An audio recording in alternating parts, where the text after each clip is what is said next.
Hi everyone. आज के Python tutorial की वीडियो में हम लोग देखने वाले हैं एक्सेस मॉडिफायर्स के बारे में। यार एक्सेस मॉडिफायर्स एक्चुअली में होते क्या हैं किसी भी प्रोग्रामिंग लैंग्वेज के कंसेप्ट में या फिर ऑब्जेक्ट ओरिएंटेड प्रोग्रामिंग के कंसेप्ट में। तो इनकैप्सुलेशन करते समय यार हम लोगों के पास एक प्रॉब्लम आई थी। वो प्रॉब्लम ये थी कि जब हम लोग किसी वेरिएबल को इनकैप्सुलेट कर भी दे रहे थे उसके बाद भी हम लोग उस वेरिएबल को बाहर एक्सेस कर पा रहे थे और हम लोग नहीं चाहते थे कि ऐसा हो। तो इस चीज का सोल्यूशन जो है वो हम लोग एक्सेस मॉडिफायर्स के कंसेप्ट में खोज पाते हैं यार।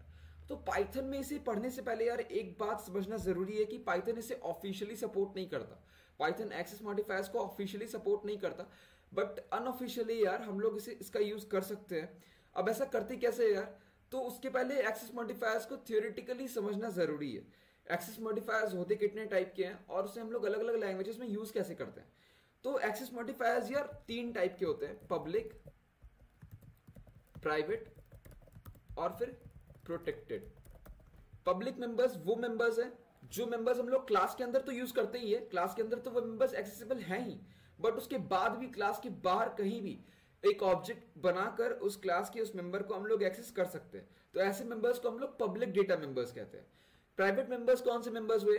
प्राइवेट मेंबर्स वो मेंबर्स है यार जिसे हम लोग सिर्फ उस क्लास के अंदर ही यूज कर सकते हैं, उस क्लास के बाहर इस मेंबर को हम लोग यूज नहीं कर सकते।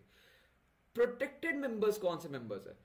अब कुछ मेंबर्स ऐसे होते हैं जिसे हम लोग इनहेरिटेंस का यूज करके चाइल्ड क्लास में एक्सेस करवा सकते हैं। इनहेरिटेंस क्या है यार, एक बेसिक सा ओवरव्यू में अगर दे सकूं तो वो ये है यार कि कुछ पेरेंट क्लास होते हैं और उन्हें हम लोग इनहेरिट करते हैं किसी चाइल्ड क्लास में।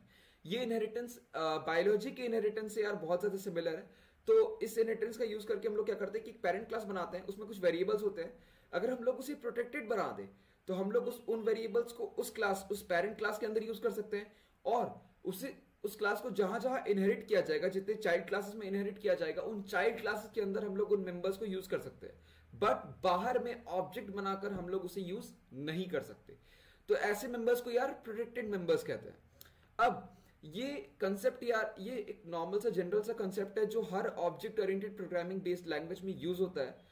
अगर हम लोग पाइथन में इसका यूज करना चाहे तो ऑफिशियली सपोर्ट तो है नहीं, बट अंडरस्कोर का यूज करके हम लोग ऐसा कर सकते हैं। बाय डिफॉल्ट हम लोग जितने भी वेरिएबल्स अभी तक बनाते आए हैं वो आपको समझ आ गया होगा कि वो पब्लिक मेंबर्स है।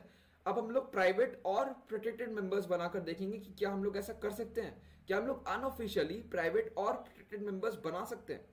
तो ऐसा करने के लिए, ऐसा दिखाने के लिए यार मैं एक क्लास बना लेता हूं। इसका नाम मैं रखूंगा नेम और इसके अंदर मैं एक कंस्ट्रक्टर बनाऊंगा इनिट सेल्फ। ये कंस्ट्रक्टर एक वेरिएबल, एक आर्ग्यूमेंट लेगा नेम और हम लोग एक वेरिएबल बनाते हैं अभी के लिए पब्लिक और नेम उसमें स्टोर करा देंगे। अब हम चाहते हैं कि हम लोग एक फंक्शन बनाए, एक मेथड बनाए गेट नेम सेल्फ और ये रिटर्न करेगा सेल्फ डॉट नेम। ठीक है, तो अब अगर हम लोग एक ऑब्जेक्ट बनाते हैं इस क्लास का और give Amrit is the argument for parameter name, तो ये अमृत जाकर सेल्फ डॉट नेम में स्टोर हो जाएगा। और हम चाहते हैं कि हम लोग जब हम लोग ऐसा कोई कोड लिखे नेम वन डॉट नेम तो हम लोग इस नेम को एक्सेस ना कर पाए। अगर मैं अभी इस कोड को रन करूं तो ये एक्सेस हो जाएगा। गेट नेम से तो हम लोग एक्सेस कर ही सकते हैं, but name one dot name से एक्सेस भी कर पा रहे हैं, जो हम लोग नहीं चाहते कि ऐसा हो। If I show you just name one dot gate name, ये यार रिटर्न करेगा सेल्फ डॉट नेम और ये यहां पर प्रिंट हो जाएगा। तो अगर मैं अभी इस प्रोग्राम को रन करूं तो मेरे पास 2 बार अमृत आएगा।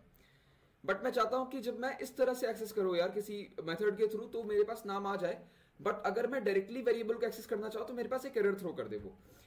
तो क्या ऐसा हो सकता है? ऐसा करने के लिए हम लोग इस वेरिएबल को प्राइवेट में कन्वर्ट करेंगे। प्राइवेट में कन्वर्ट करने के लिए यार जब हम लोग सेल्फ डॉट नेम लिखते हैं, सेल्फ डॉट के बाद हमें डबल अंडरस्कोर लगाना है और जब हम लोग डबल अंडरस्कोर लगाते हैं तो ये वेरिएबल हम लोग कह सकते हैं कि ये एक प्राइवेट मेंबर बन चुका है। अब अगर मैं यहां पर इस वेरिएबल को एक्सेस करना चाहूं तो यार आप ध्यान से देखें होगा क्या। अगर मैं इस प्रोग्राम को रन करूं तो मेरे पास पहली बार अमृत आ गया है जो कि गेट नेम से आया था। गेट नेम से मेरे पास अमृत आ गया, बट जब मैंने यहां पर इस वेरिएबल को डायरेक्टली एक्सेस करना चाहा तो मेरे पास एक एरर आ गया, वो है name object has no attribute double underscore name. इसका मतलब ये है यार, ये कहना चाह रहा है कि इस क्लास के अंदर ऐसा कोई एट्रीब्यूट है ही नहीं, जबकि मेरे पास ऐसा एक एट्रीब्यूट है, बट यहाँ पर ऐसा कोई एट्रीब्यूट ये बोल रहा है कि है ही नहीं। अब मैंने तो कहा यार कि ये ऑफिशियली सपोर्ट करता नहीं है प्राइवेट मेंबर्स, तो ऐसा हुआ कैसे? तो ऐसा हुआ ऐसे यार कि यहाँ पर एक कंसेप्ट यूज हुआ है जिसे हम लोग कहते हैं नेम मैंगलिंग। अब नेम मैंगलिंग होता क्या है? नेम मैंगलिंग में होता क्या है यार कि जब भी हम लोग क्लास के किसी वेरिएबल के आगे डबल अंडरस्कोर लगाते हैं तो वो क्लास क्या करता है यार, वो क्लास क्या करता है, पाइथन एक्चुअली करता क्या है कि यहाँ पर डबल अंडरस्कोर के पहले क्लास के नेम को ऐड कर देता है। तो यहाँ पर अगर हम लोग लिखिए अंडरस्कोर और नेम अंडरस्कोर, उसके बाद क्लास नेम और फिर जो एट्रीब्यूट का नाम हमने रखा है वो, ठीक है। इस तरह से अगर हम लोग एक्सेस करना चाहेंगे तो मेरे पास अमृत आ जाएगा। मेरे पास दूसरी बार भी अमृत आ गया है। अंडरस्कोर नेम जो भी क्लास का नाम है वो, और उसके बाद जो एट्रीब्यूट का नाम हमने रखा है डबल अंडरस्कोर नेम, तो मैंने ऐसे ही लिख दिया। तो इस तरह से यार हम लोग उस प्राइवेट मेंबर को भी एक्सेस कर सकते हैं। तो यार जब भी हम लोग प्राइवेट मेंबर्स बनाते हैं तो उसके लिए अनऑफिशियली पीछे के साइड पाइथन जो पीछे वर्क कर रहा होता है वो नेम मैंगलिंग के कंसेप्ट पे वर्क कर रहा होता है। तो इस तरह से यार हम लोग प्राइवेट मेंबर्स बना तो सकते हैं। अब प्रोटेक्टेड मेंबर्स पे चलते हैं, देखते हैं कि प्रोटेक्टेड मेंबर्स को हम लोग बना कैसे सकते हैं। तो यार अगर मैं फ्रैंकली बोलूँ तो प्रोटेक्टेड मेंबर्स बस एक छोटा सा कंसेप्ट है पाइथन में, वो किसी भी तरह से इम्प्लीमेंट नहीं होता। मतलब अगर हम लोग प्रोटेक्टेड मेंबर्स को चाहे तो बाहर नॉर्मली ही एक्सेस कर सकते हैं। तो क्यों हम लोग यूज करते हैं प्रोटेक्टेड मेंबर्स को पाइथन में? तो बस ये दिखाने के लिए करते हैं यार कि ये जो वेरिएबल है इससे यूज होना है as a protected member in any child class. मतलब किसी भी और चाइल्ड क्लास में हम लोग इस वेरिएबल को एज अ प्रोटेक्टेड मेंबर ही यूज करना चाहते हैं, ठीक है। तो अब अगर मैं इसे एक्सेस करना चाहूं तो भी ये एक्सेस हो जाएगा, बट सिर्फ अंडरस्कोर ये दिखाने के लिए होता है यार कि ये एक प्रोटेक्टेड मेंबर है, ठीक है।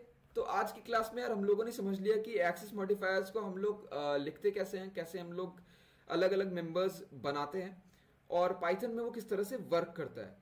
आगे की वीडियो में हम लोग देखेंगे यार इनहेरिटेंस के बारे में। ये टॉपिक एक बहुत ही बड़ा टॉपिक है, बहुत ही इंपॉर्टेंट टॉपिक है क्लास के अंदर।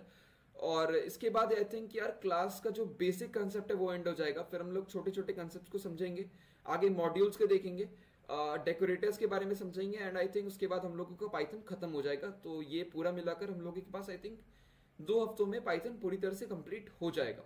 उसके बाद हम लोग जैंगो फ्रेमवर्क पे जाएंगे और वहां पर वेब डेवलपमेंट हम लोग सीख रहे होंगे।